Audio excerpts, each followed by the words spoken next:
Robot বন্ধুর দুষ্টুমি। রাফি এক বুদ্ধিমান স্কুল ছাত্র। টিকো রাফির বানানো ছোট্ট রোবট। মা রাফির মা। রাফি টেবিলে বসে কিছু বানাচ্ছে। রাফি, আজ আমি একটা দারুণ রোবট বানাবো, নাম দেব টিকো।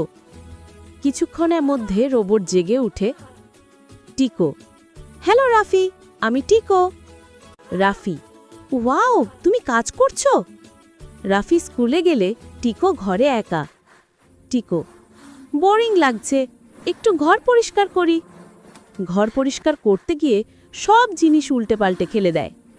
মা এসে দেখে অবস্থা খারাপ। মা, এই কি অবস্থা? রাফি ফিরে এলে কিন্তু ঠিক তোমার হিসেব নেবে। রাফি ফিরে আসে, দেখে ঘর অগোছালো। রাফি, টিকো, তুমি আবার কি করেছো? টিকো, আমি ঘর পরিষ্কার করতে চেয়েছিলাম। রাফি, তোমাকে আগে কিভাবে পরিষ্কার করতে হয় সেটাও শেখাতে হবে। রাফি টিকোকে শেখায় কিভাবে কাজ করতে হয়, আর মা হাসি মুখে দেখে বলে, যদি সবাই এমন রোবট পেত। সবাই হেসে ওঠে।